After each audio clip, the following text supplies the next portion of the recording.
and 8,000 service members who were discharged have rejoined. Right, so those were the military orders. But then we got to move on to another big piece of Trump administration news, and that being that the White House Office of Management and Budget, right, OMB, they've ordered a pause on federal grants and loans, effectively freezing trillions of dollars. And this move was announced in a 2-page memo sent to agencies late last night, with the action set to take effect at 5 p.m. today. And this decision has set off a massive wave of panic and confusion because the memo is incredibly vague and it's really unclear how far-reaching this is going to be or how long it'll even be in place. Right, the memo outlining the move only states that agencies, quote, must temporarily pause all activities related to obligation or disbursement of all federal financial assistance and other relevant agency activities that may be implicated by the executive orders, including but not limited to financial assistance for foreign aid, non-governmental organizations, DEI, woke gender ideology, and the Green New Deal, with them then ordering all agencies to complete a comprehensive analysis to identify programs, projects, and activities that could go against Trump's executive orders. Though it also doesn't set a date for when the freeze will be lifted, saying only that the agencies need to report their findings to OMB by February 10th, right? And asserting that agencies must keep the pause on grants and loans in place until OMB has reviewed their findings and provided guidance to each agency. And one of the big things there is that could take a while. We're talking about every single federal agency trying to figure out if many programs that they oversee go against Trump's orders, which is why we're seeing agencies scrambling to try and figure out what this means. And as they do, the pause will disrupt and delay funding that fuels the American economy and serves tens of millions of people, potentially,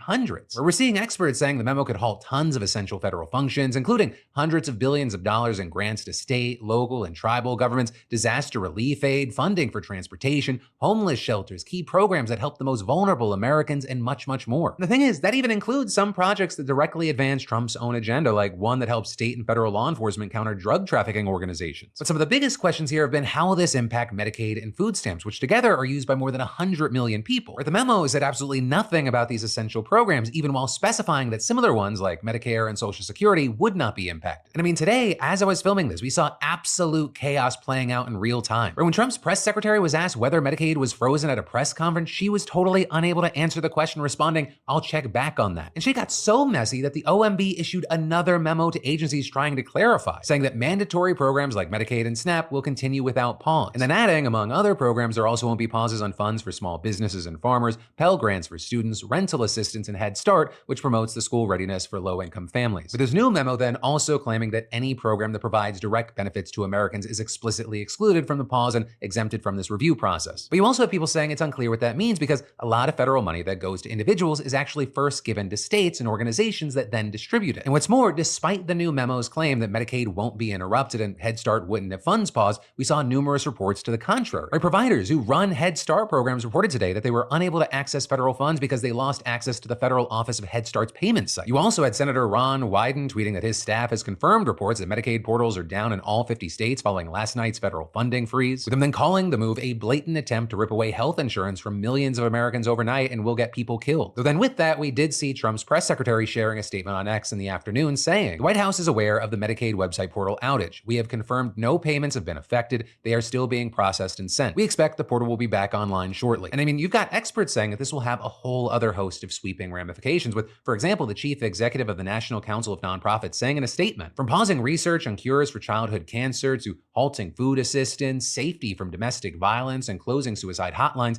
the impact of even a short pause in funding could be devastating and cost lives. And then claiming this order could decimate thousands of organizations and leave neighbors without the services they need. So the potential impact could be absolutely astronomical, but also there's a question about the legality. Because you see, the Constitution grants the power of the purse to Congress, which has already approved these funds and directed where they go. And so you have budget experts saying that while the president is generally allowed to freeze spending for a period of time, certain conditions must be met first. Right, for example, Trump would have to specify which budget accounts are frozen and he has to have certain justification, with one expert even saying that pauses over policy disagreements are not legal, which is also why we've already seen lawsuits being filed challenging this freeze and Democrats widely decrying this move as illegal. With this, including Representative Alexandra Ocasio-Cortez, who tweeted, "Trump is holding all the nation's hospitals and vital services hostage to seize power from Congress and hand it over to billionaires." And adding, "We must state the truth. This is a constitutional crisis. It's a massive illegal power grab that the House and Senate have a sworn duty to stop." And so all of that, probably the biggest pieces of news, at least for now, but there are also two other things I want to quickly hit on. The first is that the Justice Department, under new management, announced yesterday that it's fired more than a dozen officials who worked on the two special counsel investigations into Donald Trump, with the DOJ saying in a statement that Acting Attorney General James McHenry informed the employees that he, quote,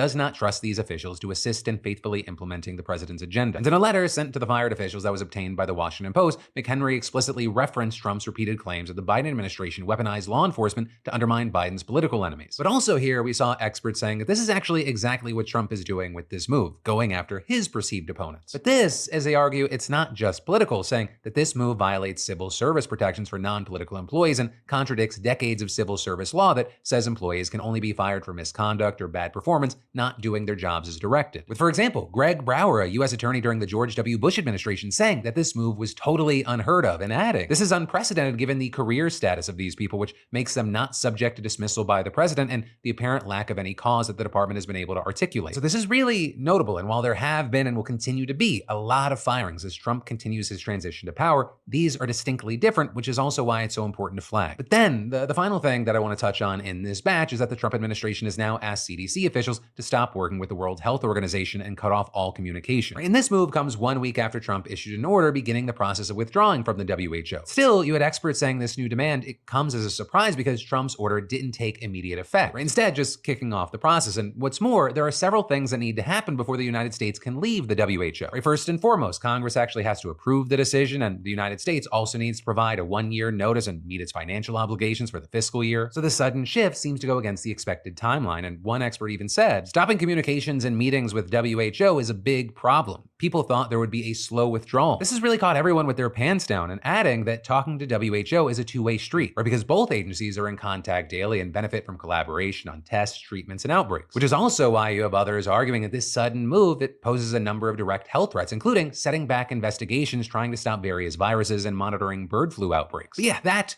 is where we are for now on all of those fronts. You know, because this is, yes, a news show, but I also want it to be a conversation. I'd love to know your thoughts and opinions here. Also, if you or someone you know are being impacted by the things that are happening here or potentially going to be impacted, I'd love to hear from you in those comments especially. But then, switching gears to a drastically different story, much lower stakes, but it's gotten a lot of attention. Let's talk about this woman, Deja Blandick, right? She's suing Lyft, and it's got the internet divided, so let's talk about her. So Deja, also known by her rapper name, Dank DeMoss, or more simply, Big Dank, is a musician in Detroit who, and this is relevant to the story, weighs nearly 500 pounds according to the Express Tribune. So the way the story goes is that earlier this month, she ordered a Lyft ride to a Detroit Lions watch party, but when the driver arrived in his sedan, he apparently told her that he couldn't let her inside, and that's when she started filming. Yeah, I got no space at home. My car is small. I can fit in this car. But believe me, you can. Yes, I can. Believe me. So, I'm sorry. With the man then saying that his tires were tired, seeming to imply that he didn't think they could support her weight, with him then telling her that he'd cancel the ride so she wouldn't be charged and suggesting that she order a larger vehicle instead. Why, I don't never have to order an Uber XL.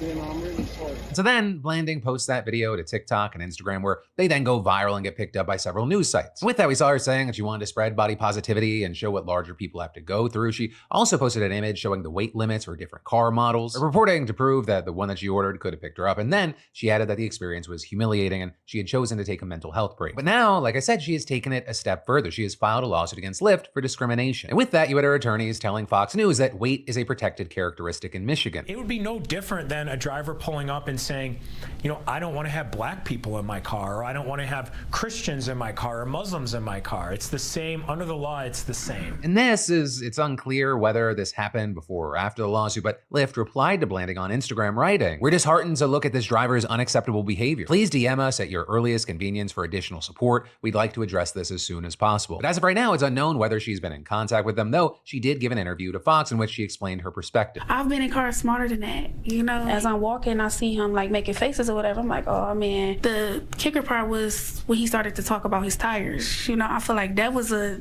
slap in the face. That was like my tires, you know? Like, I just want them to know, like, it really hurt my feelings. And so with all this, depending on where you go online, there have been drastically different reactions to the news, which is why with that, I gotta pass a question off to you. What are your thoughts here? I'd love to hear from you in those comments down below. And then we'll get back to more news in just a moment. But first, I'm too busy. It'll heal on its own. I don't know which doctor to go to. Does any of that sound familiar? Because trust me, we've all been there, right? Booking a doctor's appointment can feel overwhelming and honestly, just a pain. And what about when you book an appointment, but it's 6 months from now, like not helping with the pre-existing procrastination? But a big thanks to our sponsor, ZocDoc. They make this entire process, dare I say, painless. And seriously, in addition to them sponsoring the show, I actually use them and you should too. I mean, stop putting off your health. Especially because ZocDoc is a free app and website where you can search and compare high quality in-network doctors and click to instantly book an appointment. We're talking about booking in-network appointments with more than 100,000 doctors across every specialty from mental health to dental, primary care to urgent